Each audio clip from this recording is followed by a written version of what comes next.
Përshëndetje të nderuara media, të nderuar qytetar. Aleanca për Shqiptarët sot e ftoi këtë konferencë për Shtyp me qëllim që të ngre alarmin për disa zhvillime të rëndësishme politike në shtet, për të cilat partitë politike shqiptare në pushtet tregohen jo serioze dhe neglizhente.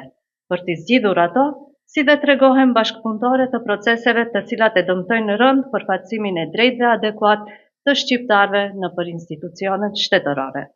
Rasti i fundit për të cilin shprehim shqetësim të thellë është njoftimi që qeveria e Republikës së Maqedonisë së Veriut përmes Ministrisë së Punëve të Brendshme po përgatit ndryshime ligjore dhe sistematizime të reja të vendeve të punës në njësim për punë të brendshme të njësisë Struk, Dibër, Kërçop, duke e degraduar në një njësi të kategorisë së rendit të dytë, me çka po humbet kompetencat kryesore komanduese.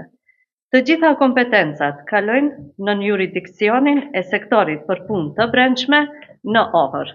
Si pasojë e kësaj, në qytetet me shumicë shqiptare nuk parashihen më pozita kyçe si kryeshefi i policisë, kryeshefi i njësisë antikrim, komandanti pikës kufitare dhe zëvendës komandant në stacionet policore.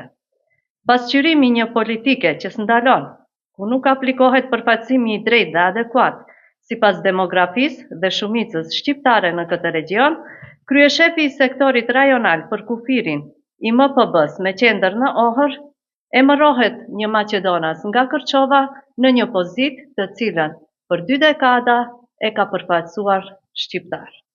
Ky veprim cenon drejt për së drejti parimet kushtetuese të barazisë, përfaqësimin e drejtë dhe bashkëjetesës ndëretnike, si dhe minon besimin ndërmjet komuniteteve në Republikën e Maqedonisë së Veriut. Aleanca për Shqiptarët, pas deklaratës së djeshme të zëvendës ministrit të MPB-s, Astrid Iseni, që propozimet e tilla po diskutohen, por nuk kanë vendim definitiv, kërkon nga përfaqësuesit e koalicionit Vlen që të marrin përgjegjësinë politike që u takon, të reagojnë menjëherë dhe të vihen në mbrojtje të interesave të qytetarëve shqiptar të Strugës, Dibrës dhe Kërçovës. Ne nuk do të lejojmë që përmes vendimeve administrative dhe politike të zhbëhet përfaqësimi institucional dhe në përkëmbet barazia e shqiptarëve në këtë shtet. Urdhnoni nëse keni pyetje. Ju keni dhënë ndërheqje kolektive si parti. A është kjo një tendencë për të mbajtur përgjegjësinë personale dikush? Kështu, nuk është se kemi dhënë ndërheqje kolektive si parti, po është marrë një vendim që kryesia qendrore e partisë të jep një dorëheqje morale deri në mbajtjen e kongresit partijak. Mirë po, këtë dorëheqje pas një debati që e kemi bërë vendimin me konsensus, do duhet ta voton më 15 shkurt kuvendi i partisë. Në këtë kuvend gjithashtu do të propozohen emra të rinj për kryesinë qendrore, të cilët më pas do të angazhohen për riorganizimin e degëve të partisë, formimin e këshillit organizativ për organizimin e kongresit partijak i cili planifikohet të mbahet diku në shtator apo tetor të vitit 2026.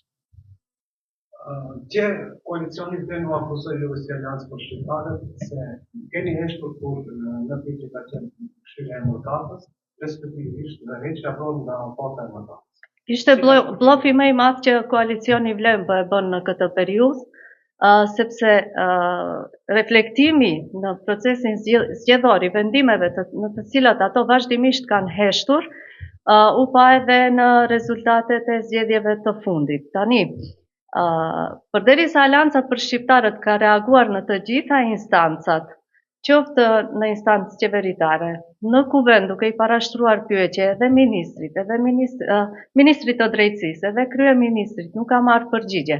Reagime po ashtu institucionale, pas vendimit të KSZ-s, domethënë që erozoi vendimin që diaspora të mos merr pjesë në zgjedhjen e këshilltarëve komunal, qeveria përsëri vazhdoi me vendimin e vet, ku i përjashtoi diasporën nga procesi i votimit të këshilltarëve komunal, i cili vendim nuk ndikon vetëm në procesin zgjedhor, por Regjistrimi I këtyre banorëve si jo rezident, gjithashtu do të ketë ndikim edhe në buxhetin që ndahet nga borxhi hungares për realizimin e projekteve në vendbanimet shqiptare.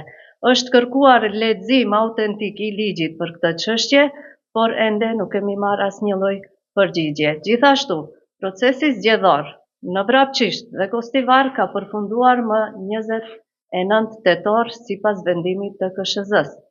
Qeveria po ashtu nuk e respektoi këtë vendim, I shpalli zgjedhjet më 11 janar, edhe përkundër faktit që vazhdimisht Aleanca për Shqiptarët ka kërkuar respektimin e ligjit ku thuhet që zgjedhjet e përsëritura në këtë rast do duheshte të zhvillohen 60 ditë pas përfundimit të zgjedhjeve të para ku nuk arrihet census dhe kjo datë përkonte me datën 28 dhjetor. Pra, të gjitha tendencat për ta treguar Aleancën për Shqiptarët si bashkëpunëtore e gjithë këtij procesi, të cilën na servoi pikërisht vlen me heshtjen e vet, nuk mban.